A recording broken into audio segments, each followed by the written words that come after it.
ফিরোজা থেকে রওনা হবেন। এরই মধ্যে কিন্তু তার নিরাপত্তায় সার্বিক ব্যবস্থা নেওয়া হয়েছে। তার যে ব্যক্তিগত নিরাপত্তা রক্ষীরা রয়েছেন, সিএসএফ এর সদস্যরা তারা প্রস্তুত রয়েছেন। এছাড়া বাংলাদেশ পুলিশের সদস্যরা এবং সেনাবাহিনীর একটি টিমও তাকে রিসিভ করার জন্য এসেছেন। তার গুলশানের বাসভবন ফিরোজা থেকে কিছুক্ষণের মধ্যেই তিনি ঢাকা সেনানিবাসের উদ্দেশ্যে রওনা হবেন। এবং এর আগে বিএনপি মহাসচিব মির্জা ফখরুল ইসলাম আলমগীর এই বিএনপি চেয়ারপারসন বেগম খালেদা জিয়ার সাথে সাক্ষাৎ করার জন্য এসেছেন। সেই সাথে শামসুর রহমান শিমুল বিশ্বাসকে আমরা দেখেছি তার বাসভবন ফিরোজায় আসতে, এবং আশেপাশে বেশ কিছু নেতাকর্মীর উপস্থিতি আমরা লক্ষ্য করছি। যাওয়া আসার পথে বিএনপি চেয়ারপারসন বেগম খালেদা জিয়াকে এক নজরে দেখার অপেক্ষায় তারা রয়েছেন। আজকে যে সশস্ত্র বাহিনী দিবস, সেই সশস্ত্র বাহিনী দিবসের যে সংবর্ধনা অনুষ্ঠান, সেই সংবর্ধনা অনুষ্ঠানেই বিএনপি চেয়ারপারসন যোগদান করবেন। এবং গতকালকে মিডিয়া সেলের সদস্য শাহরুল কবির খান আমাদেরকে এই তথ্য নিশ্চিত করেছিলেন। তার মেডিকেল বোর্ডের সদস্যদের অনুমতিক্রমে কিন্তু আজকে তিনি যাবেন এবং 3:30টায় যাওয়ার কথা রয়েছে। গড়িতে যদিও এখন 3:30 বাজে, 3:30টার একটু পরে তিনি কিন্তু একটু পরেই রওনা হবার কথা রয়েছে। এবং তার নিরাপত্তায় যারা রয়েছেন তারা প্রস্তুত রয়েছেন। এবং এই যে সেনানিবাসের যে সংবর্ধনা অনুষ্ঠান, আজকে যে সশস্ত্র বাহিনী দিবস, সেই সশস্ত্র বাহিনী দিবসের উপলক্ষে সারাদিন সকাল থেকে নানা আনুষ্ঠানিকতা ছিল। সেনানিবাসের শিক্ষা ও নির্মাণে সরকারের অন্তর্বর্তী সরকারের প্রধান উপদেষ্টা অধ্যাপক মোহাম্মদ ইউনুস পুষ্পস্তবক অর্পণ করেছেন। এবং আজকে বিকেল 4টার দিকে মূলত অনুষ্ঠান শুরু হবার কথা রয়েছে। সেখানে সংবর্ধনা অনুষ্ঠান, যেখানে মুক্তিযোদ্ধা এবং তার পরিবারের 101 জন নির্বাচিত খেতাবপ্রাপ্ত বীর মুক্তিযোদ্ধা এবং তাদের উত্তরাধিকারী যারা রয়েছেন তাদের শুভেচ্ছা স্মারক বিতরণ এবং শুভেচ্ছা বিনিময় করার কথা রয়েছে। এবং গত বছরও কিন্তু বিএনপি চেয়ারপারসন বেগম খালেদা জিয়া সশস্ত্র বাহিনী দিবসের যে অনুষ্ঠান, সে অনুষ্ঠানে যোগ দিয়েছিলেন। BNP chairperson Begum Khaleda Zia 5 August পরবর্তী শেখ হাসিনা সরকার পতন পরবর্তী তিনি রাজনীতিতে সক্রিয় হয়েছেন। এবং কিছুদিন আগে 3রা নভেম্বর দল যে 237 আসনের মনোনয়ন দলের প্রার্থীদের নাম ঘোষণা করা হয়েছে, চূড়ান্ত প্রার্থী, সেখানে বিএনপি চেয়ারপারসনের নামও ঘোষণা করা হয়েছে। আগামী ত্রয়োদশ জাতীয় সংসদ নির্বাচনে তিনি প্রার্থিতা করছেন 3টি আসন থেকে। বগুড়া 7 আসন থেকে বিএনপি চেয়ারপারসন প্রার্থিতা করছেন। পাশাপাশি ফেনী 1 এবং দিনাজপুর 3 থেকে আগামী জাতীয় সংসদ নির্বাচনে তিনি প্রার্থিতা করছেন। সেই লক্ষ্যেই কিন্তু তিনি রাজনীতিতে বেশ কিছুদিন ধরে সক্রিয় রয়েছেন। এবং এর আগে কিন্তু আমরা দেখেছি 8 অক্টোবর রাতে বিএনপির প্রতিষ্ঠাতা সাবেক রাষ্ট্রপতি জিয়াউর রহমানের সমাধিতে শ্রদ্ধা নিবেদনের জন্য গিয়েছিলেন, ফাতিহা পাঠ এবং দোয়া মুনাজাত করবার জন্য সেখানে গিয়েছিলেন। এবং বিএনপি চেয়ারপারসন আপনারা জানেন যে দীর্ঘদিন ধরেই অসুস্থ। 2018 সালে তাকে তৎকালীন সরকার কারাগারে পাঠায়, একটি দুর্নীতির মামলায় কারাগারে পাঠায়। পরবর্তীতে করোনা লকডাউনের সময় কিন্তু তার শারীরিক অবস্থা বিবেচনা করে সেই সরকার তাকে সাময়িক মুক্তি দিয়েছিল এবং বাসায় থেকে চিকিৎসা নেওয়ার সুযোগ দিয়েছিল। পরবর্তীতে 5 আগস্ট স্বৈরাচারী শেখ হাসিনা সরকারের পতনের পর তিনি সমস্ত মামলার বেড়াজাল থেকে মুক্ত হন এবং তিনি মুক্ত জীবন যাপন করছেন এবং রাজনীতিতে সক্রিয় হচ্ছেন। এবং আগামী জাতীয় যে সংসদ নির্বাচন, সেই সংসদ নির্বাচনে তিনি অংশ নিচ্ছেন। তো সেই তারই অংশ হিসেবে আজকে, গত বছরও তিনি সশস্ত্র বাহিনী দিবসের যে সংবর্ধনা অনুষ্ঠান, সশস্ত্র বাহিনী দিবসের অনুষ্ঠানে সেনাকুঞ্জে যোগ দিয়েছিলেন গত বছর। এরই ধারাবাহিকতা এবারও কিন্তু তিনি যোগ দিচ্ছেন। এর আগে কিন্তু 2012 সালে তিনি সেনাকুঞ্জের সশস্ত্র বাহিনী দিবসের অনুষ্ঠানে যোগ দিয়েছিলেন। তো সাবেক প্রধানমন্ত্রী বিএনপি চেয়ারপারসন খালেদা জিয়া তার বহর নিয়ে সেনাকুঞ্জের উদ্দেশ্যে যাত্রা করবেন একটু পরেই। তার জন্য দলের নেতাকর্মীরা অপেক্ষা করছেন তাকে এক নজর দেখবার জন্য দুই পাশেই, এবং তার নিরাপত্তায় পুলিশের সদস্যরা এবং তার ব্যক্তিগত নিরাপত্তায় যারা রয়েছেন তারাও সজাগ রয়েছেন এবং তারা প্রস্তুত রয়েছেন। তিনি একটু পরেই তার যে বাসভবন ফিরোজা থেকে রওনা হবেন। আমরা দেখেছি বিএনপির মহাসচিব মির্জা ফখরুল ইসলাম আলমগীর তার সাথে সাক্ষাৎ করবার জন্য এখানে এসেছেন তার বাসভবন ফিরোজা, এবং শামসুর রহমান শিমুল বিশ্বাসকে আমরা দেখেছি। তো একটু পরে মূলত তিনি সেনাকুঞ্জের উদ্দেশ্যে রওনা হবেন। আজকে সারাদিন নানা আনুষ্ঠানিকতা ছিল। সেনাকুঞ্জের ঢাকা সেনানিবাসের যে সশস্ত্র বাহিনী দিবস, সেই দিবসের আনুষ্ঠানিকতা ছিল যথাযথ মর্যাদা এবং উৎসাহ উদ্দীপনার মধ্য দিয়েই কিন্তু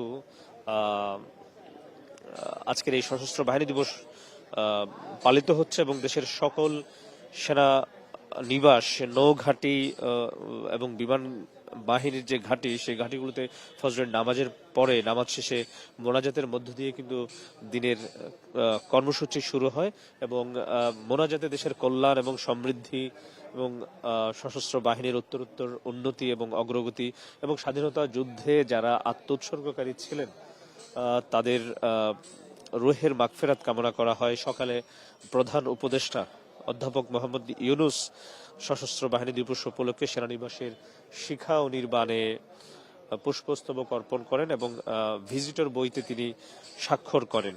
এরপরে বিকেল 4টার দিকে সংবর্ধনা অনুষ্ঠান অনুষ্ঠিত হবে। সেখানে যোগ দেওয়ার জন্য বিএনপি চেয়ারপারসন বেগম খালেদা জিয়া এবং সাবেক প্রধানমন্ত্রী বেগম খালেদা জিয়া তিনি একটু গুলশানের বাসভবন ফিরোজা থেকে রওনা হবেন। এবং গত বছরও তিনি সশস্ত্র বাহিনী দিবসের অনুষ্ঠানে যোগ দিয়েছিলেন। 5 আগস্ট পরবর্তী সময়ে তিনি দেশের রাজনীতিতে সব দলের কাছে ঐক্যের প্রতীক হিসেবে পরিণত হয়েছেন, এবং গণতন্ত্র দীর্ঘ গণতান্ত্রিক আন্দোলনে তার যে সংগ্রাম, তার যে ত্যাগ, সব রাজনৈতিক দল তা স্বীকার করে, এবং তাকে গণতন্ত্রের জন্য দেশের গণতন্ত্রের অগ্রযাত্রায় তাকে ঐক্যের প্রতীক হিসেবে ধরা হয়। এবং গত বছরও তিনি ভীষণ হাস্যোজ্জ্বল ছিলেন, এবং গত বছর সশস্ত্র বাহিনী দিবসে সব দলের অংশগ্রহণ ছিল। সেই অনুষ্ঠানে বেগম খালেদা জিয়াও গিয়েছিলেন। এর আগে কিন্তু 2012 সালে তিনি সর্বশেষ সশস্ত্র বাহিনী দিবসের অনুষ্ঠানে যোগ দিয়েছিলেন। বিএনপি চেয়ারপারসন বেগম খালেদা জিয়া দীর্ঘদিন ধরে কিন্তু অসুস্থ, আপনারা জানেন। তো সেই জায়গা থেকে তিনি 5 আগস্ট পরবর্তী সময়ে 8 জানুয়ারি তিনি চলতি বছরের 8 জানুয়ারি যুক্তরাজ্যে তার উন্নত চিকিৎসার জন্য গিয়েছিলেন। সেখানে 17 দিন চিকিৎসা শেষে তিনি তার বড় সন্তান বিএনপির ভারপ্রাপ্ত চেয়ারম্যান তারেক রহমানের বাসায় ডাক্তারদের পরামর্শে তত্ত্বাবধানে বেশ কিছুদিন চিকিৎসা নিয়েছেন। সর্বশেষ 6 মে তিনি লন্ডন থেকে দেশে ফিরেন। দেশে আসার পরেই কিন্তু তার যে গুলশানের বাসভবন ফিরোজায় থেকে তিনি চিকিৎসা নিচ্ছেন, এবং ডাক্তারদের তার যে মেডিকেল বোর্ডের সদস্যদের পরামর্শেই তিনি রাষ্ট্রের যে আনুষ্ঠানিকতা, নানা ধরনের অনুষ্ঠান কিংবা বিভিন্ন জায়গায় তিনি একটু সরব হওয়ার চেষ্টা করছেন।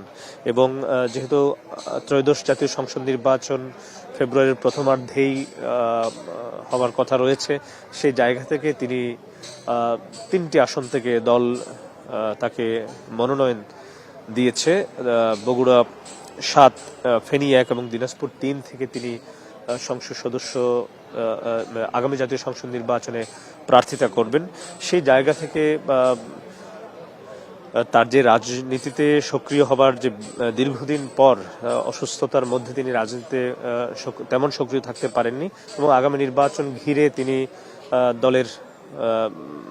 দলের জন্য একটা বড় ধরনের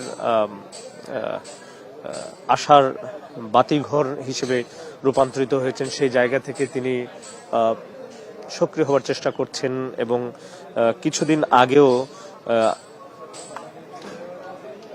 8 অক্টোবর তিনি রাতে বিএনপির প্রতিষ্ঠাতা সাবেক রাষ্ট্রপতি জিয়াউর রহমান তার সমাধিতে শ্রদ্ধা নিবেদনের জন্য গিয়েছিলেন, ফাতিহা পাঠের জন্য সেখানে গিয়েছিলেন।